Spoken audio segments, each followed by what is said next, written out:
there, Bright Ideas fans, and welcome back to another Whiteboard Friday video. Now, I know in my last one, I said I wasn't going to be recording anymore, and it's been a while. It's actually been since April the 7th. But between then and now, I had the opportunity to attend two conferences. One was the TWF conference in Las Vegas, and more recently I was speaking, which I spoke at, and then more recently at the Rocky Mountain Reseller Conference. And I have to say I was a little bit surprised by how many people came up to me and said, Trent, please, please, please, please come back and record some more Whiteboard Friday videos. So this video is really the direct result of that. It was really quite wonderful to see so much positive feedback and appreciation. So thank you to all of you who took the time to come up to me, to introduce yourselves and to say hello. And I hope that you enjoy this video. I don't know that I'm going to get back on the pace of a video every single week. I'm kind of thinking it's going to only be one per month. But as I'll explain at the end of this video, that's kind of going to be on you. But we'll come back to that. All right, so a lot has happened since April the 7th. Back when I recorded that video, our 30-day gross profit, as you recall, or may not recall, because I didn't, was $19,913, which was pretty good. So we just recently finished May. Maybe we'd like to have a look at the numbers. All right, let's do that. And then after we do that, I want to share with you a summary of all of the major lessons that I've learned, because my Amazon business is exactly 1 year old. And as you might imagine, in addition to making a couple of bucks, we learned a lot of lessons, mostly because we made a lot of mistakes. But the mistakes were more early on in the first 4 months, which I'll get into. And I also want to share with you my plans for the year ahead. And of course, my hope of doing this is that I can take some steepness off of the learning curve that you might be experiencing if you're not as far along in the business as we are fortunate to be. So, stage set, let's begin. Revenue for May. Revenue for May, $124,365, our best month ever.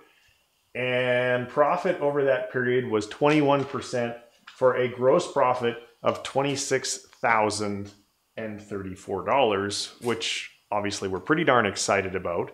Because excluding Liz and I's salaries, our total overhead is only about half of that number. So yes, we are very, very profitable at this point in time. And actually, even things are going to rapidly go up even from this number. If I look at the last 2 weeks of revenue, we're on track for about a 32 to 33,000 in gross profit.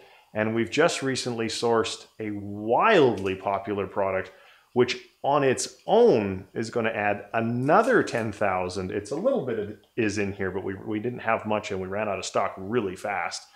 So it's quite conceivable that once the current products that we have, we should be doing close to 45,000 a month in gross profit, which is honestly kind of mind-boggling when you consider that our overhead is only about 14,000 a month. So good times to come for sure.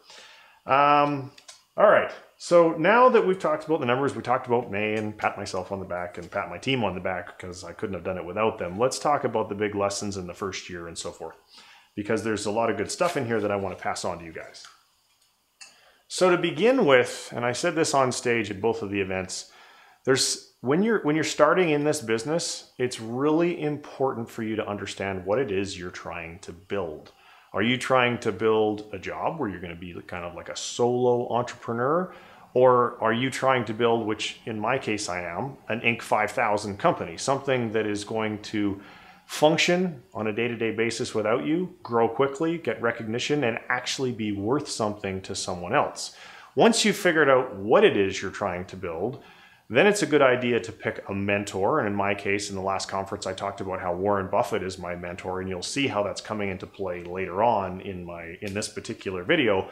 But one of the things that Warren Buffett does that I really like is he has rule number 1, which is don't lose the money. And rule number 2 is see rule number 1. which then leads, so now I've got my mentor, I've got my goal, and now you need a business model. And when you're selling on Amazon, there are quite a number of different business models to choose from. There's something called retail arbitrage, online arbitrage, something called private label, which is where I started, and it's not where I recommend beginners start for the reasons I'll explain in a second. And then of course there is wholesale, which is the model that I use now. So why don't I like private label? So as you may or may not recall, I spent my first from April of 2016 to the end of August, essentially, so however many months that is, I think it's 4 or 5, in the private label space. And over that period of time, I made exactly that much profit. Here's the dirty little secret about private label. It's not hard to get sales, but it's hard to get profit. And it's even harder now than it was because of Amazon's change in their terms of service rather. You can't give away product in exchange for reviews anymore without violating the TOS, which is a great way to get your account suspended. So how the hell do you get the reviews? And then of course you have to spend a lot of money on advertising. So all the guys that are out there selling those private label courses and they're showing you, oh, this product, we've got a 50% profit margin and we're making all this money. What they fail to tell you, which is the same thing that people who love to brag about how much money they're making in the stock market fail to tell you, is they fail to tell you about all the losses that they took on their way to that one big win, which probably doesn't even make up for all the losses that they took on the way there. So if you're starting off in this business and you only have $5,000 or $10,000, which in this business is not nearly enough, but if you blow your brains out on your first 2 private label products because that was the path you chose to take, where do you go from there? Nowhere. That's where you go from there.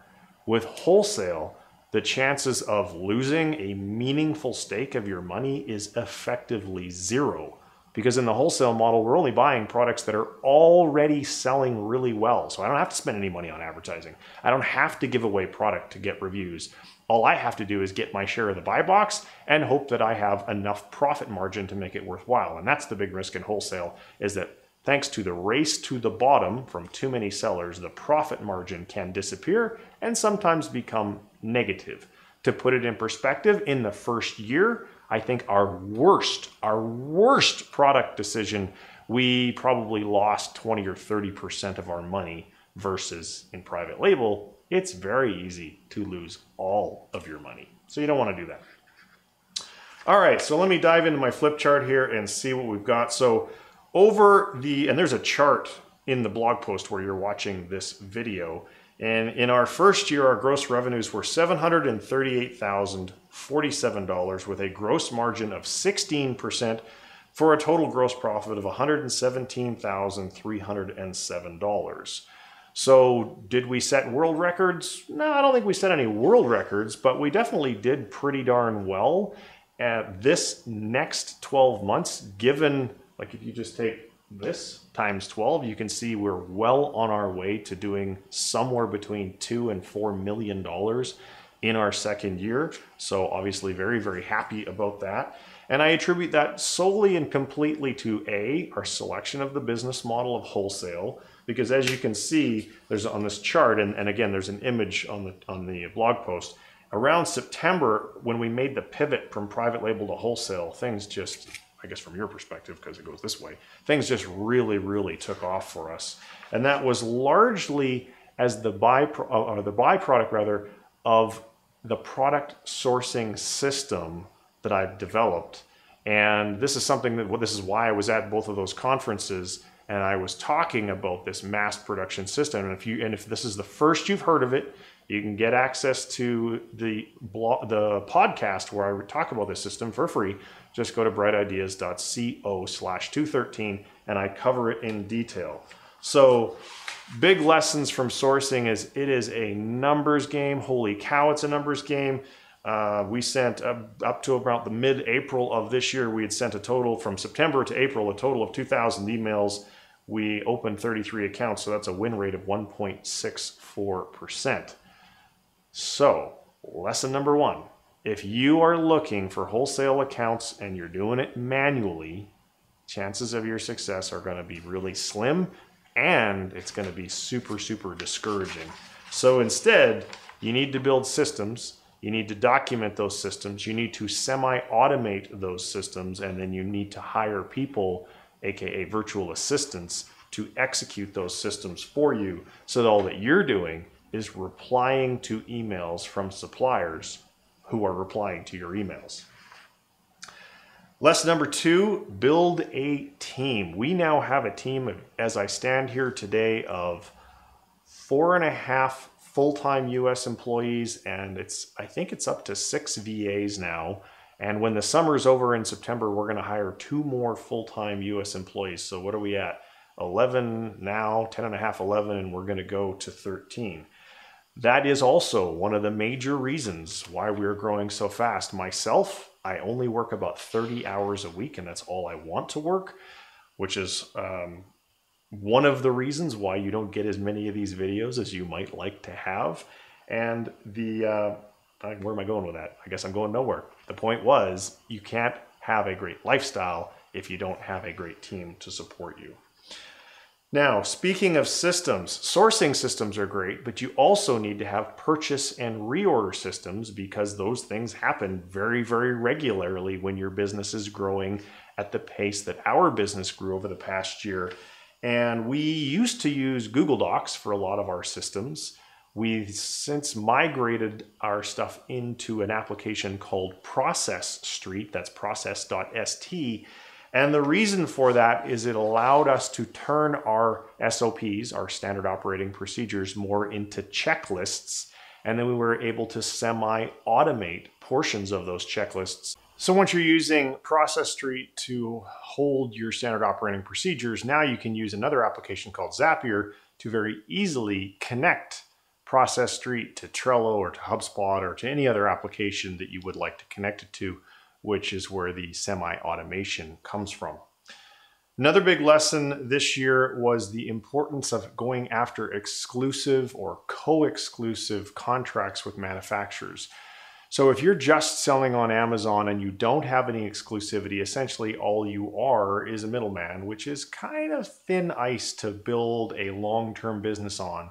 Now, of course, you can diversify that risk by carrying a number of products, but as the number of products in your catalog increases, so does your overhead, because there's overhead attached to every single product that you carry, because you've got to deal with reviews and you've got to reorder it and you've got to pay attention to what's going on with the product. So we prefer to have as much gross profit per product as we can. And the way to do that, of course, is to have margin. And the way to get great margin is to eliminate all the other sellers that are what I call parasite sellers. They're really not adding any value to the brand, and they're simply going to race you to the bottom on price. So we have had a fair amount of success in this regard, and I've spoken about this in previous videos, so I'm not going to go into it in huge detail again in this particular video, other than to say, as you're building your database of leads, as you're running this mass production product sourcing system that I've taught you how to do, make sure that you're simultaneously categorizing all of the companies that go into your database so that you're able to put your sales hat on and go after and prospect them. So the attributes that we pay attention to are, what is this brand's revenue per month on Amazon? How big is the company and where are they located? Those are the kind of the 3 key things that we're looking for when we say, hey, go into the database and find some companies that would be good exclusive targets in name your city, because I'm going to go there and I'm going to do a road trip or whatever it is to try and get some attention. All right, so that is, in a very brief overview, a summary of the lessons that we have learned in the past year. And it was a phenomenally exciting and rewarding year. So going forward, what are we going to do? Well, first of all, a lot more of the same. We're going to continue to source products. We're going to continue to go after exclusives. We're going to continue to improve and refine our processes. And we're going to continue to build our team so that yours truly can keep working his 30 hours per week. Now, the other thing that we're going to do is start to build our own customer list. So you might be thinking, well, why would you want to do that? Well, there's lots of reasons why you would want to have a customer list. And of course, one of the big disadvantages of selling on Amazon is that neither you nor the brands that you represent get the customer list. So in order to do this, you need to spend money to advertise outside of Amazon to drive the traffic to an offer page where you can capture name, email, etc., and build your own list. So once you have a list, it's kind of like having an ATM machine, because if you have a relationship with the list, you can send emails, send offers, and you'll make money. From our perspective, the biggest reason why we want to have a customer list is to increase the likelihood of us getting exclusives. Think about that for a minute. If I focus on one particular niche, which we do more than any one thing, like most of our products are in one niche. If I go to a prospective brand and say, I can drive traffic to your product listings immediately, and I can actually demonstrate that if you give me the exclusive, now I have a significant hammer, asset, whatever word you would like to use, that my competitors probably don't have. And I think that that will go a long way to helping me to land more exclusive contracts. Not only that, with that list, I mean, there's lots of ways I can monetize it. I could send affiliate links to Amazon. I can do all sorts of things. I could launch my own line of products. Whatever it is that I want to do, when you have a list, it's a whole lot easier to do. Second thing is we're going to open a non-e-commerce channel, or we're going to attempt to open a non-e-commerce channel, and that is selling to the US government. My most recent hire had a small amount of experience doing that with his previous employer. And we're going to sick him on it again. As a matter of fact, he's already started the process to get us registered with the US government. And as I hire another sourcing employee here at the end of the summer, the one that I've currently hired, I'll probably get him to split about half his time between traditional sourcing, which is what we've done to get us to the point where we're at, and responding to government contracts. It could end up being a massive waste of time, but if we don't test it, we will never know. All right, second to last talking point. The biggest goal for the year ahead is I want to buy one of our suppliers. Now, why? How does this fit in with the business model? Well, there's a number of reasons why buying your suppliers could be very lucrative. And I'll explain in a moment how I plan to do it, because it's not like I have enough money in the bank to just go write a check, but you don't necessarily need to. So suppliers, for the most part, that we go after, these companies are probably doing $3, $4, $5, $6 million a year. They are probably owned by a small group of owners who are probably 10 to 15 years my senior. In other words, they're closer to retirement than I am. So those folks are undoubtedly thinking, or should be thinking about, well, what's my exit strategy? How am I going to get all this equity and turn it into a comfortable retirement? So those are the folks that we're going to approach. And much like Warren Buffett does, I told you I would come back and say again why he was my mentor, he has built Berkshire Hathaway into a holding company that owns a lot of companies that Warren does not work at and does not run. And the reason he's been successful doing that is because he leaves the existing management team in place and then incentivizes them to perform at their best running the company that they've already been running for 15 or 20 years. So if you think about the people that own the size of companies that I would go after, they're not at retirement. They're near retirement, and they want to get the best bang for their buck between now or when they choose to finally sell the company. So if you're an entrepreneur, and I've sold a company sub $5 million, so I know what it's like to do it. And when you're running a company that's say $5 million and less, you're still the guy. That company probably does not grow without you. Therefore, it's not terribly valuable to anyone but another owner-operator who's going to come in and fill your shoes.